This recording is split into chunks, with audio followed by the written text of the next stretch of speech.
Hello friend, यहाँ पे कुछ अपडेट आपको यहाँ पे देना चाहूँगा यूपीपीसीएल TG2 एग्ज़ाम के रिगार्डिंग और यूपी आर्बिनल TG2 एग्ज़ाम के रिगार्डिंग। मोस्टली बहुत सारे कैंडिडेट यहाँ पे कन्फ्यूजन है कि यूपीपीसीएल TG2 और आर्बिनल TG2 का एग्ज़ाम यहाँ पे कब होगा। तो अभी जो लेटेस्ट अपडेट मिला हुआ है कि आपका जनवरी के फर्स्ट वीक में ज़्यादा चांसेस है। अगर हम डेट की बात करें तो 7 से लेके 11 तक पता चला है। मे बी देखिए क्या होता है। जो इन्फॉर्मेशन मिला वही चीज़ मैं आपके साथ शेयर कर रहा हूँ। 7 जनवरी से 11 जनवरी के बीच मोस्टली चांसेस है कि आपका एग्ज़ाम जो है कंडक्ट हो जाए।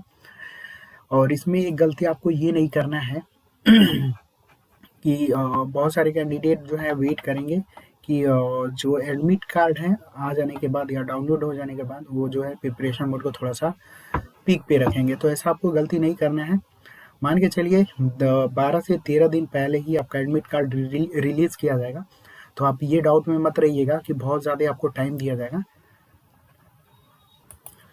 तो इसलिए मैं इस चीज़ को बताना चाहूँगा कि 12 से 13 दिन जो है अप्रॉक्स इतने डेज़ में ही आपका जो एडमिट कार्ड है वो डाउनलोड हो जाएगा। तो ईज़िली 12 से 13 दिन में ईज़िली आपको क्या करना है, ईज़िली आपको पता ही है। तो ज़्यादा कोशिश आपको ये करना है कि अभी से ही पीक पे रखिए। जो भी करना है रिवीज़न, जो भी करना है आप करते रहिए। ITI वाले की मैं बात कर रहा हूँ अभी। तो आपका एग्ज़ाम जो है जनवरी के 7 से 11 के बीच में ज़्यादा चांसेस है कि डेट पड़े। अभी जो डेट का संभावित तो पता चला है तो यही अभी डिपार्टमेंट से तो यही पता चला है, जनवरी में आपका एग्ज़ाम होगा।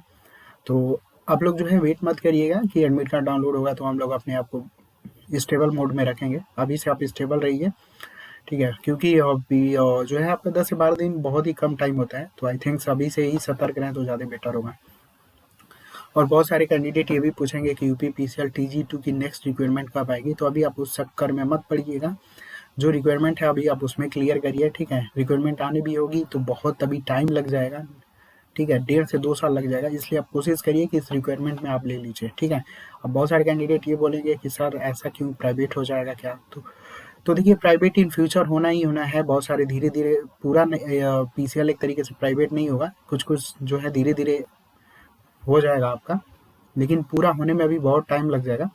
तब तक जो लोग अच्छे बच्चे हैं, जो लोग पढ़ाई कर रहे हैं अभी, जिनका सिलेक्शन कुछ नंबर से रुक रहा है, वो लोग कहीं न कहीं आप जो है उनका जो है सिलेक्शन हो जाएगा आपका। तो अभी प्राइवेट के चक्कर में आप मत पड़िएगा, ठीक है? और ज़्यादातर अफ़वाह पे भी ध्यान मत दीजिएगा, इससे नेगेटिव जाएगा आपके माइंड को, ठीक है? तो इस तरीके से आपका जो प्रिपरेशन लेवल है वो काफ़ी डाउन हो जाएगा। तो कोशिश करिएगा इन सारी चीज़ों से बचिएगा। प्राइवेट होने में अभी बहुत टाइम लग जाएगा आपका, इसलिए आप जो है जो चीज़ है वैकेंसी आती रहेगी, रेगुलर वैकेंसी आती रहेगी। आप उन सारी चीज़ों पे काम करिए, जो आपको करना है। सीटें कम होंगी, बस यही होगा आपका।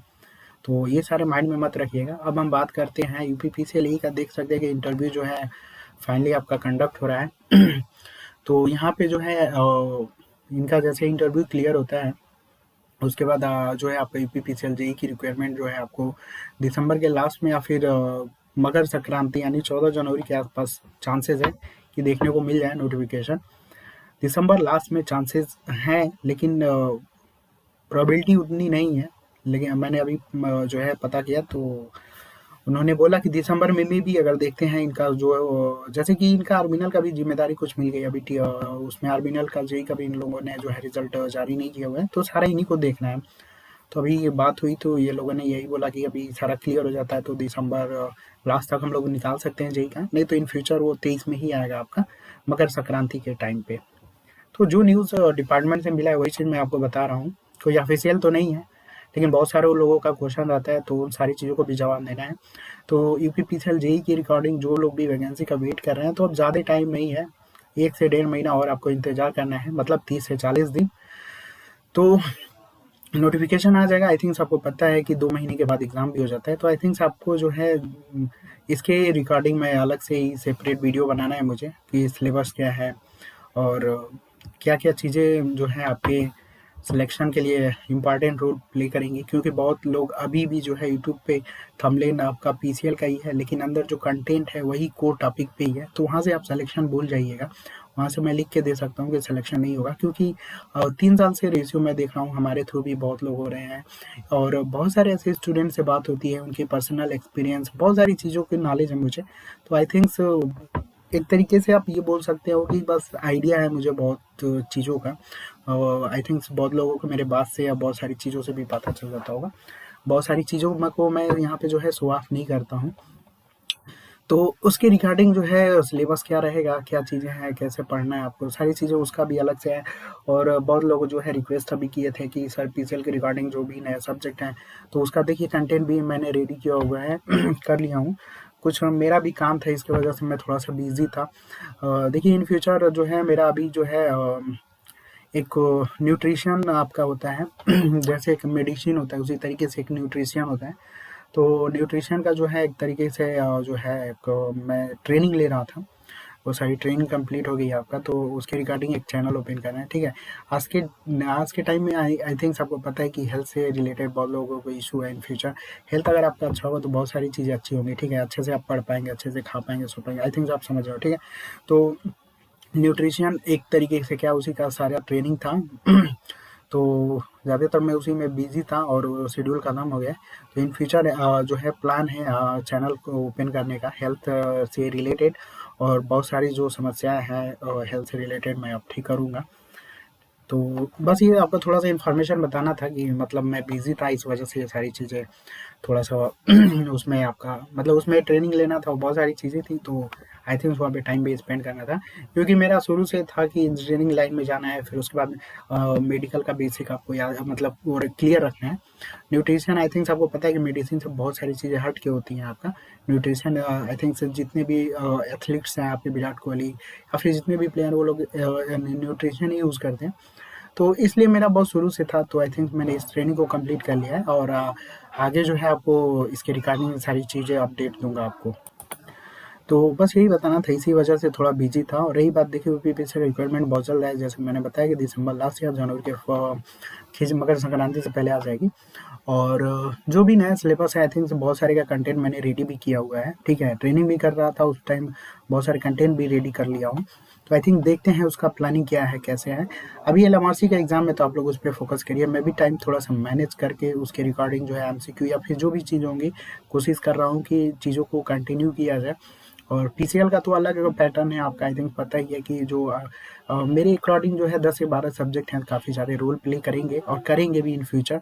तो आई थिंक 10-12 जो सब्जेक्ट है उस पे कोई भी काम नहीं कर रहे हैं, कुछ लोग कर भी रहे होंगे, लेकिन फिर भी बहुत लोगों का देखो थंबनेल चेंज हो जाएगा कि नए पैटर्न पे नए सारी चीज़ें, थंबनेल चेंज हो जाएगा, ऊपर का जो पोस्टर होता है, लेकिन अंदर का जो कंटेंट है ना वो कहीं न कहीं वही आपका बेसिक कोर मशीन यही सब रहेगा। तो आई थिंक वहाँ से सिलेक्शन नहीं होगा। एक तरीके से आपको एक अंधेरे में ढकेलने का काम किएगा लोग कर रहे हैं। तो इन सारी चीज़ों से अगर आप बचते हैं तो ठीक है, नहीं भी बचते हैं तो आपका वैसे भी प्रॉब्लम आप ही के लिए क्रिएट होगा। तो आई थिंक सिलेक्शन का जो रेशियो है ना बहुत सारी चीज़ों से अपडेट होते जा रहा है।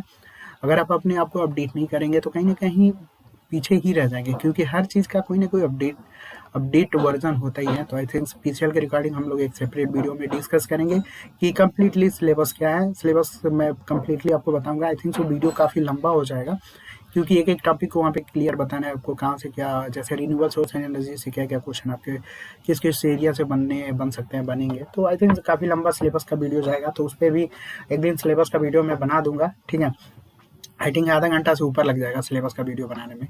और 10 से 12 जो सब्जेक्ट है ना आई थिंक उस पे थोड़ा-सा कमांड रखिएगा। बाकी जो कोर टॉपिक है, जैसे कि बेसिक हुआ आपके, और मशीन हुआ, मेज़रमेंट हुआ, और इलेक्ट्रॉनिक से बेसिक है, पावर सिस्टम के जो बेसिक हैं, तो ये आई थिंक ये लोग सब कोई कराता है। लेकिन जो नए सब्जेक्ट हैं जैसे कि 10-12 सब्जेक्ट अगर मैं अभी काउंट करा दूँ, तो उन सारी चीज़ों का अगर आपके पास कंटेंट नहीं है, तो कहीं न कहीं बहुत ज़्यादा मुश्किल हो जाएगा, क्योंकि 30-40 क्वेश्चन तो आना ही आना है वहाँ से आपका, कम से कम मिनिमम 30 से 40 मैं बोल रहा हूँ, उससे ऊपर तो आना ही आना है, लेकिन अभी मैं कम से कम लेके चल रहा हूँ। तो आई थिंक सेपरेट वीडियो में हम लोग डिस्कस करेंगे, और यूपीपीसीएल की भी रिक्वायरमेंट हो सकता है जेईई के साथ ही आ जाए, ठीक है। मोस्टली चांसेस है कि साथ में भी आ सकता है, पहले भी आ सकता है, ठीक है। ऐसा कोई गारंटी नहीं है, जेईई का भी पहले आ सकता है, एई का बाद में आ सकता है, तो साथ में भी आ सकता है, कुछ नहीं कह सकते। तो अभी टाइम अब उतना नहीं रहा है, आप लोग एलएमआरसी को फोकस करिएगा, उसके बाद जैसे ही रिक्वायरमेंट आएगी तो पीसीएल के रिकॉर्डिंग हम लोग अपडेट कर देंगे। और जो नए सब्जेक्ट हैं उसका भी कोशिश होगा कि साइड में जो है कंटेंट देखो कुछ का मैंने रेडी कर लिया हुआ है, तो देखते हैं कैसे क्या करना है उसके रिगार्डिंग। तो बाकी जो भी अपडेट होगा मैं आपको दूंगा, बाकी जो भी आपका डाउट होगा कमेंट कर दीजिएगा। और बाकी देखते हैं हम लोग, ठीक है, रिक्वायरमेंट आ जाने दीजिए। और एलएमआरसी के रिगार्डिंग आप लोग लगे रहिए। एलएमआरसी अभी अच्छी वैकेंसी है, आई थिंक 49 सीट होगा मे बी, तो अच्छी रिक्वायरमेंट, आप उस पर फोकस करिए। पीसीएल का जैसे आएगा तो आपको सिर्फ जो नए सब्जेक्ट हैं, बहुत लोग रेडी किए होंगे, नहीं भी रेडी किए होंगे, आई थिंक कोशिश है मेरे तरफ से कि उसको कंटेंट प्रोवाइड करना है। वीडियो नहीं दे पाऊंगा तो कहीं ना कहीं उसके नोट्स या फिर ऑब्जेक्टिव कुछ ना कुछ तो दे दूंगा आपको, उसका जो है आप टेंशन मत लीजिएगा। वीडियो का ज़्यादातर चांसेस है कि वीडियो के माध्यम से अगर नहीं प्रोवाइड कर पाऊंगा, टाइम नहीं होगा, तो पीडीएफ या उस तरीके से मैं आपको दे दूंगा। लेकिन एक चीज़ ध्यान दीजिएगा कि फ्री नहीं होगा, क्योंकि उसमें बहुत सारा टाइम गया है और कहीं ना कहीं सिलेक्शन का रेशियो भी वहीं से डिसाइड होगा। तो मैं पहले ही बोल दे रहा हूँ कि फ्री के चांसेस काफ़ी कम है कि फ्री रखूँगा मैं। सिर्फ नए सब्जेक्ट की बात कर रहा हूँ, ठीक है। वो भी पर टॉपिक के हिसाब से रहेगा, ऐसा नहीं है कि आपसे एक बड़ा अमाउंट लेके, उसमें ऐसा कुछ नहीं है। पर टॉपिक अलग अलग रहेगा, सभी का कास्ट आई थिंक यार 50-100 यही रहेगा, उससे ऊपर नहीं रहेगा। आई थिंक आप जानते होंगे मैं जो प्राइस रखता हूँ काफ़ी कम ही रखता हूँ। तो थोड़ा सा वेट करिए, ठीक है, बाकी सारे अपडेट दे दूंगा। एलएमआरसी के लिए हम लोग जल्दी स्टार्ट भी करते हैं सीरीज, और वो एलएमआरसी के लिए भी रहेगा, बहुत सारे एग्जाम के लिए भी हेल्पफुल होगा, ठीक है। ये छोटा सा अपडेट था, मिलते हैं हम लोग next time. Thanks for watching.